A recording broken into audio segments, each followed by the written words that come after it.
গৃহশিক্ষক YouTube চ্যানেলে সকল ছাত্রছাত্রীদের জানাই শুভকামনা।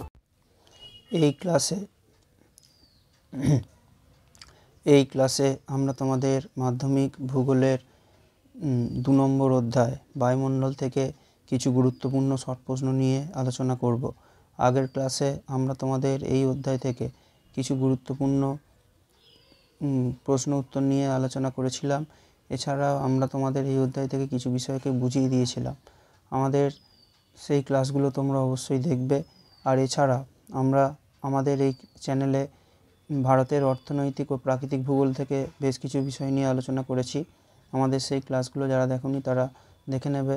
আর আমাদের চ্যানেলে যারা প্রথম তারা চ্যানেলটাকে সাবস্ক্রাইব করে বেল আইকনটা প্রেস করে রাখবে, তাহলে আমাদের চ্যানেলের নতুন ক্লাসগুলো তোমরা অবশ্যই দেখতে পাবে।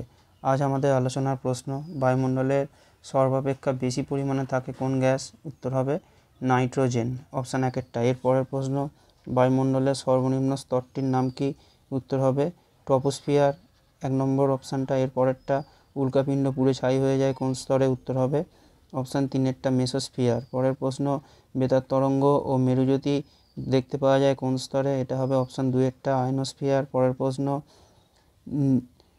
নকটিলুসেন্ট জাতীয় মেঘ দেখতে পাওয়া যায় কোন স্তরে? উত্তর হবে মেসোস্ফিয়ার। পরের প্রশ্ন, ইলেকট্রন ও প্রোটন কণার প্রাধান্য কোন স্তরে দেখা যায়?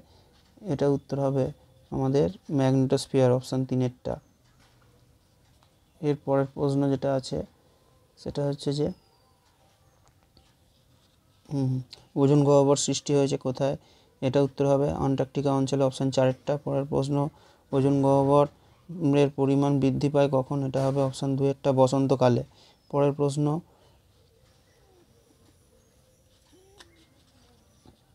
প্রথম ওজোন স্তরের ছিদ্রকে আবিষ্কার করেন? উত্তর সোরেনসেন। আর পরের প্রশ্ন, ওজোন গ্যাস ধ্বংসের জন্য প্রধান দায়ী গ্যাস কোনটি? উত্তর হবে অপশান 1 সিএফসি। ঠিক আছে। পরের প্রশ্ন, বায়ুমণ্ডল সর্বাধিক উত্তপ্ত হয়? উত্তর হবে অপশান 3 বিকিরণ পদ্ধতিতে। পরের প্রশ্ন, প্রধান গ্রিনহাউস গ্যাস কোনটি? উত্তর হবে CO2, অপশান 1।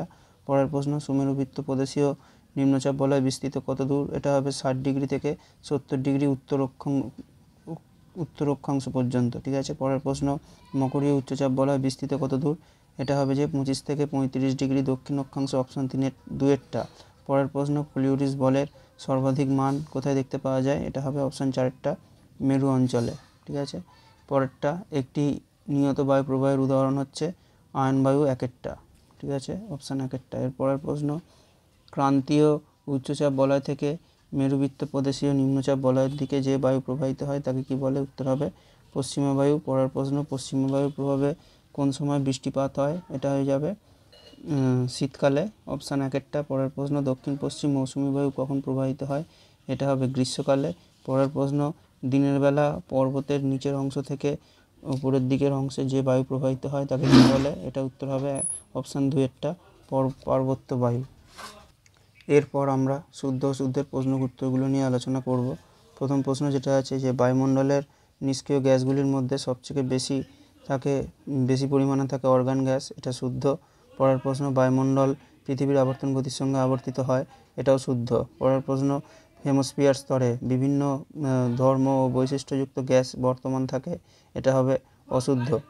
এর পরেরটা, পারমাণবিক ও O2 স্তরের বিস্তার 2000 থেকে 11,000 কিমি, 200 থেকে 11,000 কিমি, এটা শুদ্ধ হবে। পরের প্রশ্ন, নিরক্ষীয় অঞ্চলের তুলনায় মেরু অঞ্চলের ট্রপোস্ফিয়ারের বিস্তার বেশি, এটা হয়ে যাবে অশুদ্ধ, 5। এর পরের প্রশ্ন, নিরক্ষীয় অঞ্চলের তুলনায় মেরু অঞ্চলের ট্রপোস্ফিয়ারে স্তরের বিস্তার বেশি, এটা কিন্তু দুটো প্রশ্ন একই, একটা শুদ্ধ হয়ে যাবে আর একটা অশুদ্ধ হয়ে যাবে, আর স্তরের নামটা শুধু আলাদা। ঠিক আছে। এর পরের প্রশ্ন, সুমেরু অঞ্চলের মেরুজ্যোতির নাম অরোরা বোরিয়ালিস, এটা শুদ্ধ হবে। ঠিক আছে, এই প্রশ্নটা খুব ভালোভাবে তৈরি করবে। এর পরের প্রশ্ন যেটা, ট্রপোস্ফিয়ারের সর্বনিম্ন তাপমাত্রা নিরক্ষীয় অঞ্চলের তুলনায় মেরু অঞ্চলে কম, এটাও অশুদ্ধ হবে। আর পরের প্রশ্ন, ওজোন গহ্বর মাপা হয় কোন যন্ত্রের? এটা স্পেকট্রোফোটোমিটার যন্ত্রে, এটা হবে শুদ্ধ। ঠিক আছে। আচ্ছা, আমাদের ক্লাস কেমন লাগছে সেটা তোমরা কমেন্ট করে অবশ্যই জানাবে। আমাদের এই ক্লাসগুলো তোমরা বন্ধুদের মধ্যে শেয়ার করবে, আর আমাদের ক্লাস ভালো লাগলে তোমরা অবশ্যই লাইক করবে। এরপর আমরা শূন্যস্থানের প্রশ্ন উত্তর নিয়ে আলোচনা করব। প্রথম প্রশ্ন যেটা আছে যে বায়ুমণ্ডলে N2 পরিমাণ কত, উত্তর হবে 78.08%। পরের প্রশ্ন পৃথিবীকে বেষ্টন করে গ্যাসীয় আবরণকে কী বলে, উত্তর হবে বায়ুমণ্ডল। পরের প্রশ্ন বায়ুমণ্ডল সমুদ্রপৃষ্ঠ থেকে 10,000 কিলোমিটার উচ্চতা পর্যন্ত বিস্তৃত। পরের প্রশ্ন বিষমমণ্ডলের সবচেয়ে নিচের স্তরটির নাম, এটা তোমরা উত্তরটা জানাবে। পরের প্রশ্ন জেট বিমানগুলো যে স্তরের মধ্যে দিয়ে যায়, এটাও তোমরা কমেন্টে জানাবে, আগের দিন আমরা এটা আলোচনা করেছিলাম। পরের প্রশ্ন টপোস্ফিয়ার স্তরের ঊর্ধ্বসীমার নাম কি, এটা হবে টপোপজ। পরের প্রশ্ন বায়ুমণ্ডলের প্রতি 1 কিলোমিটার উচ্চতা বৃদ্ধিতে উষ্ণতা কত বাড়ে, 6.4 ডিগ্রি সেলসিয়াস হারে উষ্ণতা কমে হ্রাস পায়। ঠিক আছে, এর পরের প্রশ্ন ড্যাশ স্তরের অপর নাম শান্তমণ্ডল, এটাও তোমরা উত্তরটা জানাবে, এগুলো আমরা আগে আলোচনা করে দিয়েছি। এরপরে নিরক্ষীয় অঞ্চলে টপোপজের তাপমাত্রা -80 থেকে মেরু অঞ্চলে আর মেরু অঞ্চলে কত থাকে, -80। ঠিক আছে, -80 থেকে মেরুর দিকে -45 ডিগ্রি সেলসিয়াস হয়। আয়নোস্ফিয়ারের অপর নাম কি, এটা হয়ে যাবে থার্মোস্ফিয়ার। পরের প্রশ্ন ওজোন স্তরকে কি বলা হয়, উত্তর প্রাকৃতিক সৌর পর্দা। পরের প্রশ্ন ওজোন গ্যাসের রাসায়নিক সংকেত কি, উত্তর O3। পরের প্রশ্ন ওজোন গ্যাস অস্তিত্বের কথা কে বলেছিলেন, উত্তর স্কোনবিন। পরের প্রশ্ন অ্যালবেডোর ক্ষেত্রে মেঘ দ্বারা প্রতিফলিত হয় কত, উত্তর হবে 25%। পরের প্রশ্ন অক্ষাংশের মান বৃদ্ধি পেলে উষ্ণতা কী হয়ে যায়, কমে যায়। আর জুলাই মাসের সমষ্ণ রেখাগুলি স্থলভাগের দিক থেকে মেরুর দিকে এবং জলভাগ থেকে নিরক্ষ রেখার দিকে বেঁকে অবস্থান করে। ঠিক আছে, আর আরেকটা প্রশ্ন সমুদ্রপৃষ্ঠে গড় বায়ুচাপ কত, এই প্রশ্নটা, এটা হবে সমুদ্রপৃষ্ঠে গড় বায়ুচাপ কত, এটা 1013.25 মিলিবার, এটা খুব ভালোভাবে তৈরি করবে। আর তারপরের প্রশ্ন সমুদ্রপৃষ্ঠ থেকে 1000 মিটার উচ্চতায় বায়ুর চাপ হ্রাস পায় কত, এটা হবে যে 12.60 মিলিবার। ঠিক আছে, আর এর পরে আমরা এসিকিউর কিছু প্রশ্ন উত্তর নিয়ে আলোচনা করব।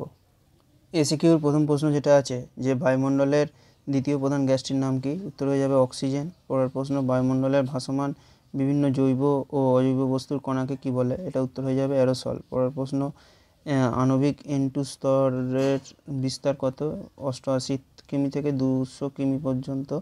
পরের প্রশ্ন বায়ুমণ্ডলের ক্ষুব্ধমণ্ডল কাকে বলে, এটা কোন স্তরকে, এটা তোমরা কমেন্টে জানাবে। পরের প্রশ্ন বায়ুমণ্ডলের শীতলতম স্তরটির নাম কি, এটা হবে মেসোস্ফিয়ার। ঠিক আছে, পরের প্রশ্ন বায়ুমণ্ডলের কোন স্তরে ওজোন গ্যাস দেখতে পাওয়া যায়, এটা আমরা আগের দিন আলোচনা করেছিলাম, তোমরা এটাও কমেন্টে জানাবে। পরের প্রশ্ন বায়ুমণ্ডলের একেবারে বহির্ভাগে চৌম্বকীয় ক্ষেত্রকে কি বলে, এটা হবে ম্যাগনেটোস্ফিয়ার।